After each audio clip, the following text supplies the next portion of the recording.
Welcome to the Social Justice War Room, the podcast where we deal with social justice in fiction, reality, and everything in between. My guest is a YouTuber who I met through a mutual acquaintance in Forced Adversity. They do a channel with video essays on pop culture, politics, and autism issues. Please welcome Willow of Questing Refuge. How are you doing today? Hi, doing pretty good. How about you? Good. So I was following your channel. I know we have a mutual friend in Dane Whitman of Forced Adversity, and Yeah, I great guess guy. we're both part of that kind of comics for all movement that's a counteract to the right wing poison that is most of the internet, it seems. Yeah, yeah. Yeah. So I was really enjoying looking through all your videos, and I saw several themes repeated, particularly a theme that's personally important to me as well, which is autism acceptance, which is, as Mhm. you made clear in one of your videos, different from autism awareness. Do you want to explain a bit about that? Yeah. So I mean, there is some overlap where they feed into each other a little bit.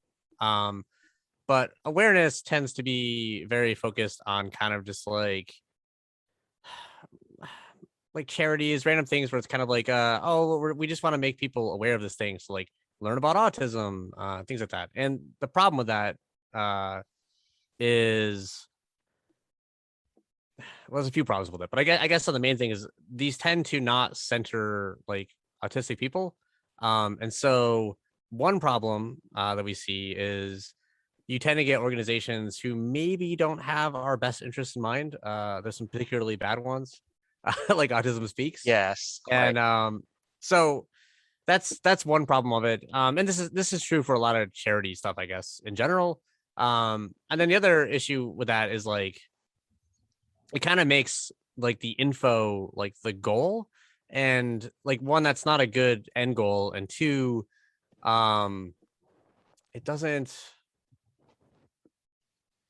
it doesn't actually like change anyone's lives. And also like it's kind of like training. You can't, the solution can't be that everyone's going to learn about something and that's going to fix it. Like that's a terrible strategy for anything. Like obviously you want information available, so if someone runs into something or whatever, that they can find good info, like that is useful.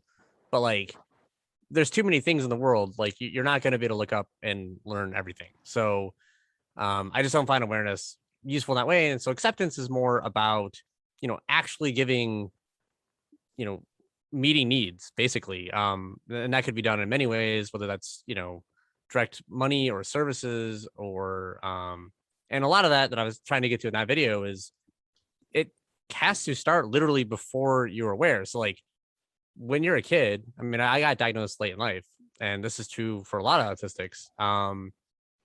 Like it's not going to help you if like you don't even know you're autistic or people around you don't know you're autistic. So like by the time you know, like you've already experienced a bunch of harm and been weeded out. So one of my things in there I was trying to make the argument for is acceptance also implies, changing the environment so it's more friendly to different like neurotypes um in the first place. And then you don't, you need awareness less at that point because you've just made the environment better for everybody. And with that, it also improves things for neurotypical people. Like a lot of, it's kind of like you build a ramp, for someone with a wheelchair, and that helps everybody. Like there's uses Yeah. for that.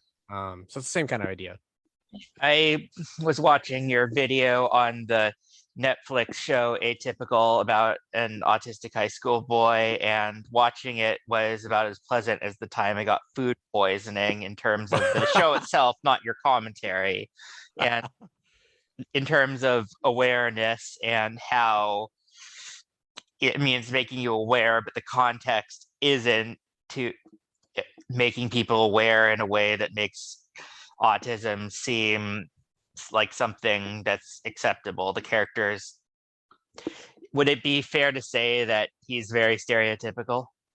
Yeah, I mean, he's definitely the I mean, we it's the main stereotype we tend to get. We occasionally get slight twists on that formula, but like it's pretty much the same thing. And yeah, it ignores. I guess our frustration with that is, on one hand, I kind of get it because I get that like we need some portrayals that are more for like the majority audience for neurotypicals, and so like they're trying to use stories that are more relatable to them. But the problem with that is like when that's all we're getting, um, and to be fair to Atypical, like it gets better. Like the later seasons are definitely an improvement. They brought some autistic writers on. It's still not like flawless by any means, but it did get at least a little bit better. But yeah, it's I don't know, like yeah, it just tends to that's another frustration, I guess, is on top of that when this focus on kind of awareness of like, hey, isn't it great we're representing autistic people? It doesn't really get into a lot of things that we actually face. Like, yeah, like social issues are like social anxiety and communication issues. Like, yeah, obviously that is something that I have struggled with and most of us have. But like I feel like that's like downstream from the bigger problems. And so like again, it's like if you addressed some bigger concerns, it would kind of inherently help with communication, right? Like Yeah. yeah, like I don't know. So that's yeah, it's a huge frustration of mine. Especially class stuff. Like you almost never see like money as an issue. And it's like that's such a huge hurdle for everyone for like getting access to support and everything else. Like that most people don't even have the time to worry about the other things Yeah. in real life. And so it's kind of like you can't ignore this. This is like like it's vital. I I always say that the biggest thing that pushed me as far left as I am was working as a special ed teacher in an inner city school for a year, where I saw that Oh man. a lot of kids who had very similar challenges to me, except with the added challenges of poverty and, in some cases, abuse and neglect. And I can't Yeah. accept any society that would allow that to happen. But speaking on a more personal and in terms of petty grievances against Atypical, like that you showed that scene where the protagonist apparently has his hyperfixation is Antarctica, and he develops a girlfriend who's like trying to change him, and one of their things is that he can only speak about it 3 times a day, and he has to give up a card every time he does. Yeah. And that's like, I mean, I can relate to having hyperfixations that not everyone says. And on my previous podcast, there was even a running joke with my co-host where I had a Metal Gear Solid reference jar. Nice. But Yeah, and like see, and it's hard because I feel like, especially I'm used to talking in like parenting groups and other places about this stuff as well. And what always happens is when you bring this stuff up, usually people kind of push back and be like, well, it is important to realize that you can't just talk about what you want all the time and stuff. It's like, yeah, but you don't have to show it that way. Like you okay, the show could have had an interesting angle of she could have respected the fact that that's something he's really interested in, but like sometimes she doesn't want to hear it, right? Like there's a very interesting conversation to be had in there, but we don't get that. We just get this like focus on like, well, obviously you're not normal, so therefore your behavior is wrong. Versus, navigating like the boundaries there and everybody's needs. And I find that particularly frustrating. And it's something I've run into a lot. And it's things that like your average person, like the problem is like they never ran into it. So they have a hard time even thinking about like what's going on. They just get really hyper fixated on why can't you just do it like everybody else rather and than taking a step back and looking at it. yeah, and with a lot of these hyperfixations, as I've learned, they're not cut off from the rest of the world. Like there are ways to use them to your benefit and to learn a lot more and connect with people better. Like Antarctica is a big topic. There's a lot that encompasses it. It's certainly like something that could be advantageous to the protagonist if you were getting into the sciences, or if you were getting into conservation and environmental rights, since it's kind of melting right now. Yeah. Yeah. Well, and that's, I mean, that's something, I mean, actually in the show, the reason he likes Antarctica so much is yeah, it's actually a career thing, or at least it becomes something where like he wants to pursue his art for science. So like using his art, to draw things from Antarctica and stuff like that. So that's actually becomes like a motivation thing. Um, and so yeah, I mean, yeah, exactly. It could definitely be, and that's why actually, I mean, I was actually even trying to reference like a lot of times I flip the language where I was saying hyperfixate as far as like your average neurotypical will hyperfixate on the different behavior. Because it's funny how a lot of the language gets coded where it's like just because it's abnormal, we get like a special term. Like for example, like it can't just be like something you're interested in or a hobby. It becomes like a special interest.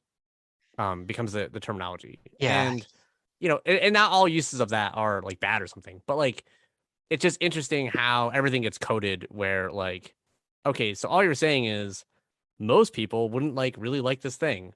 But like, that's not true for everyone. Like, okay, there are people who aren't autistic who will like an odd thing. It's just I don't know. So it's just funny how that works where like Yeah. the language is completely defaulting to, again, the average versus like looking at what's going on. Yeah. And I just find that really funny. So Yeah.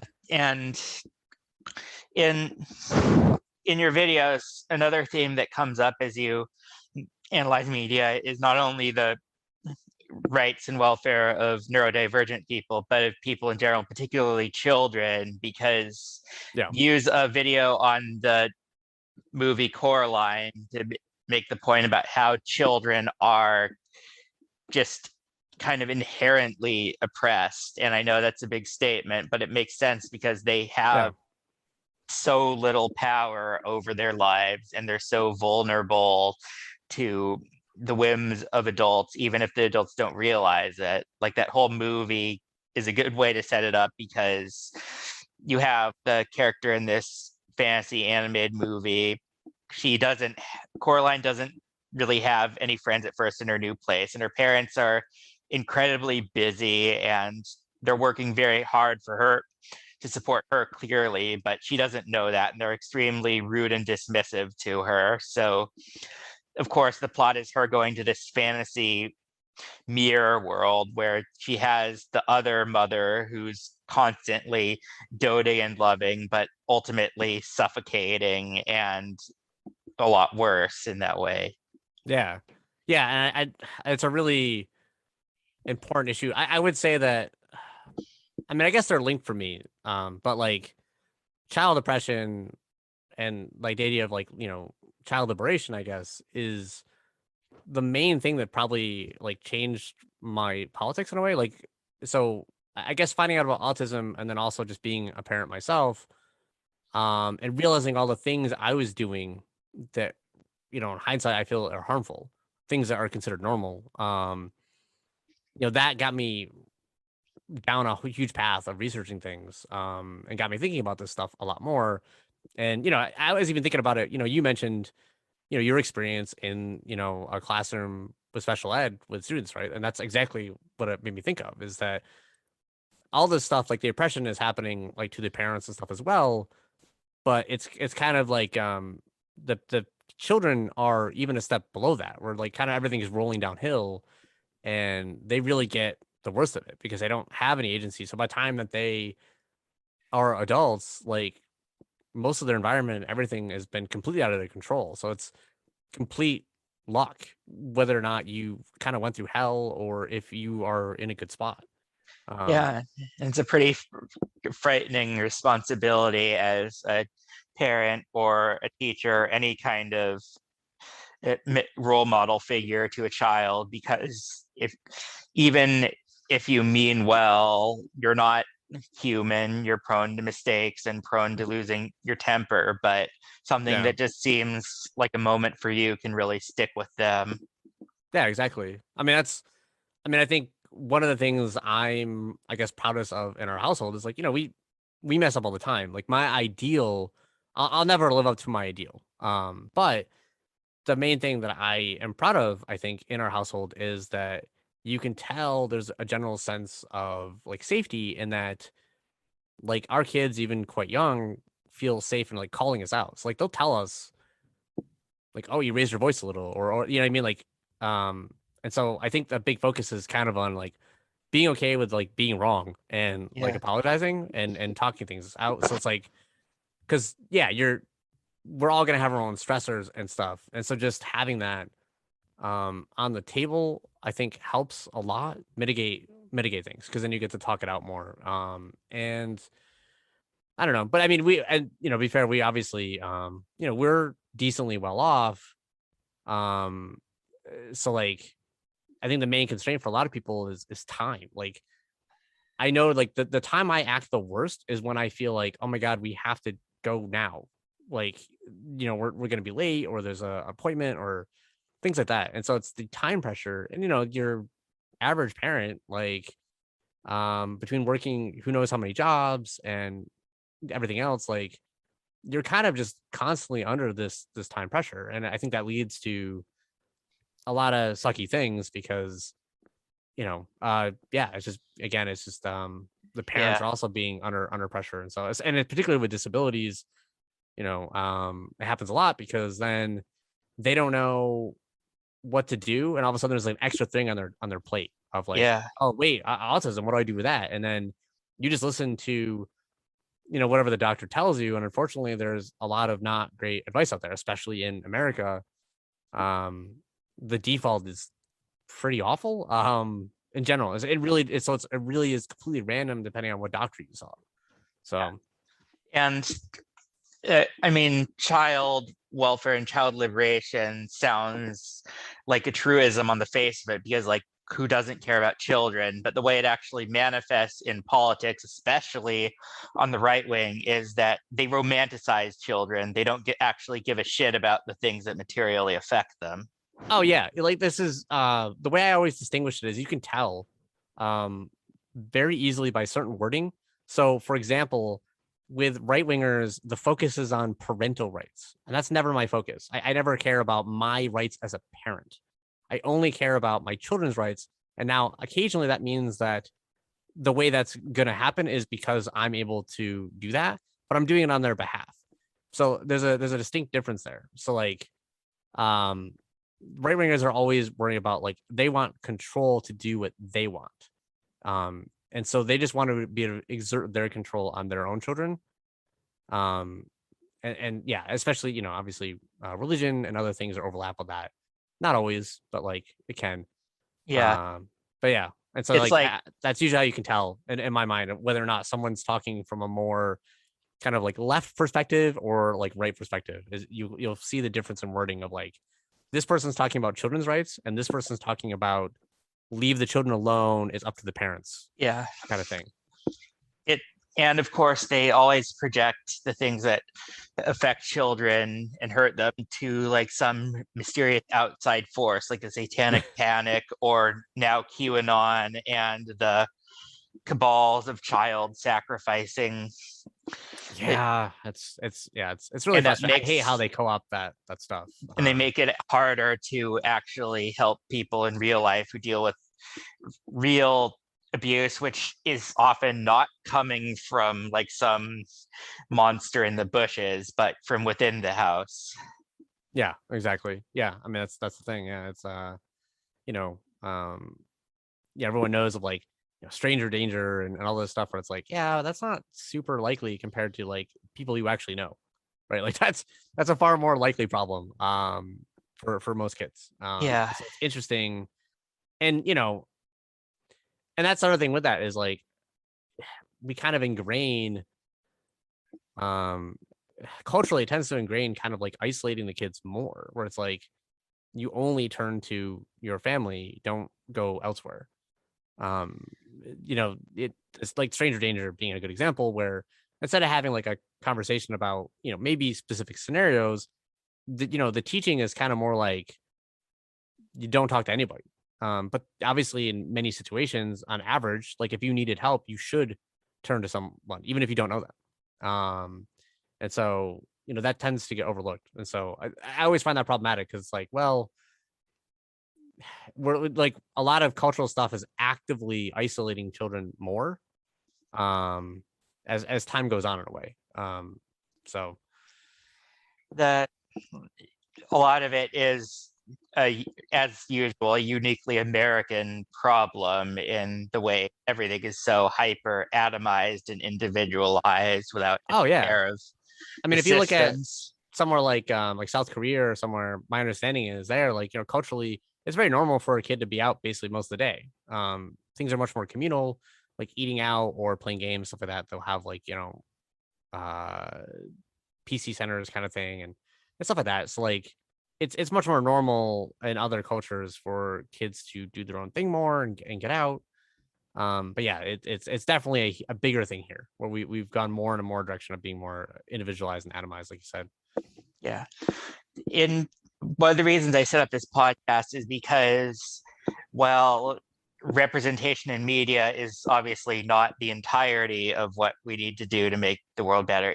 It does offer a really good starting point to see something that we can aspire to. And Yeah. we talk a lot about like the negative portrayals of autistic characters, but there have been strides towards actual inclusion in media and characters who actually feel like characters instead of stereotypes. And Yeah. so we saw your video on the Pixar short Loop about an autistic girl and a boy at camp, and how the boy that is partnered with her on a canoeing exercise, and it's clear that he's the one making a lot of the mistakes too. Right. Yeah. That's absolutely great short. Definitely if anyone who hasn't seen the Pixar's Loop, it's a really great example of, just a short, it's what, like 6-7 minutes maybe. Um Yeah. it does a better job than most than most representations I've seen. Yeah. And there, in terms of representation, we're finally getting to see characters who are clearly, if not outright labeled as autistic, then clearly coded as such, like Entrapta from She-Ra or Futaba from Persona 5. Yep, I haven't played Persona 5, but yeah, I really enjoyed Entrapta quite a bit. So Yeah. yeah, I think she was a great example. Well, it's good that it's being done with that in mind, and it makes for better characters to just have like this acknowledge of neurodiversity and how people can be different. That doesn't mean lionizing them any more than it means demonizing them too. Exactly. Yeah. Yeah. And I mean, amusingly before that, like, right, like a lot of times the best representation was like accidental, yeah, where you just had characters who, they were just written as normal characters, but like they essentially were accidentally coded as autistic, and so a lot of times it was like the headcanon that worked the best. Whereas in almost every time you got a flat out intentional representation, you got the stereotype. yeah. So one of the videos that I saw that wasn't related specifically to autism or disability rights was one you did on the ideology of the Falcon and the Winter Soldier, Mhm. which I liked because it was a very nuanced look at the characters, and specifically the character of Carly of the Flag Smashers, and comparing her ideology to the real world anarchist collective of the Zapistas in Mexico, and showing how what what she does is different and how it doesn't work for her in a way that I don't think the writers themselves would imagine. Certainly not a lot of the lefty hot takes on the show had represented, including, admittedly, my own. Yeah, But yeah. Yeah, and I just thought it was an interesting comparison. I tried to look. I would be curious to know if the writers, if there was any intentional stuff there, but I doubt it a little bit. I mean, I'm sure probably some of the visuals might have been inspired by just because they'd seen stuff before, kind of thing. Um, but yeah, and it still had like I still have problems with the show. Like I did like a lot overall, obviously. That's why I talked about it. But I just found that, comparison interesting. It's something that I actually kind of hated how the show ended with that, because I would have loved to see, it feels like the movement wouldn't just go away. And so it feels like we should see more on that. I don't know if we will. I kind of doubt it, unfortunately. yeah. But Well, the problem being that even though there was supposedly a movement of millions in the flag smashers across the world, Carly was largely acting independent of them, even independent of her fellow super soldiers. yeah, yeah, yeah. But yeah, it would be cool if they pick it up and do something with different with that. Like Yeah. some of the people gather again or something. But yeah, I mean, I do think that's another thing, was kind of getting on that, or like when you, I guess, operate in that way like Carly did, like it kind of defangs the movement, because it does mean that like if just the main people are taken out, that's it, it's over. Yeah. Whereas if they had more control and democracy in it, then yeah. I'd like to assume that the show sees the value of the flag smashers, because when there's the end where Sam Wilson becomes Captain America and he's giving the speech to the senators about how they need to do better because what they're doing is wrong and it's going to just keep leading to violence like the flag smashers are causing, that of course, because it's a TV show, when No. Sam speaks truth to power, they go along with it and they do enact those reforms, having been apparently moved by his words. But the reality is that his words just gave them a convenient pretext to pivot, because they knew that if they didn't like stop deporting all these refugees, there would be even more violence against them. Right. And I Yeah. think that's a good examination about how like the kind of liberal reforms that are the right way to do things need some kind of explicit material threat behind them to the status quo if they're to get anywhere. Yeah. I mean, there is an element of like, I didn't love exactly how they handled the show. I feel like some lead up would have been better, but like I think that could have been shown better with the whole like bombing thing, where she was like, it's the only language they understand. Like there's some understandableness to that, but in the way it was delivered in the show, it feels a little bit like it just, escalated a little oddly. It was okay. It wasn't like completely jarring, but it was an element of like, I think that's something that I would have loved to see explored a little more. I don't know. I keep hoping that they, like I said, that they'll come back to this a little bit. Yeah. But I'm not expecting it. But like, it would be nice. It would be cool. Yeah. So going forward, are there any projects you're working on that we can expect to see in the near future? So yeah, I have kind of two in the works right now, and they're both Marvel ones that are related to disability stuff.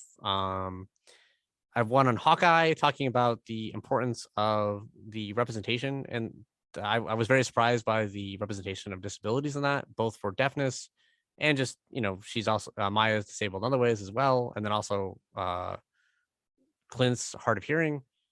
And so I kind of get into that.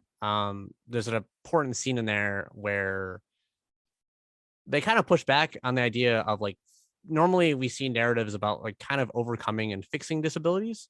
And we got narrative in there of like, actually maybe you shouldn't be trying to fix this and you should learn to live with this. Like we get this line between Echo and Hawkeye. So I kind of dive into that and talk about how that pertains to deaf culture in particular, since that's what's brought up in the show. And then I'm also writing one related to Loki that I'm actually going to record today. And that kind of talks more about, Loki being an outcast and why being different is kind of so scary in this world. Because I saw a lot of allegory in the TVA in the kind of world we live in. Like we kind of have our own version of the sacred timeline. And so that's so those are two that are hopefully will be, next couple weeks, I guess, will be out. Yeah. Well, I look forward to them. Thank you, Willow, for being on. Check out their channel, Questing Refuge, for all these great videos. And if you're interested in having your own progressive projects promoted, feel free to contact me and we'll set something up. Thank you, Willow. Thank you so much for having me on, Neil.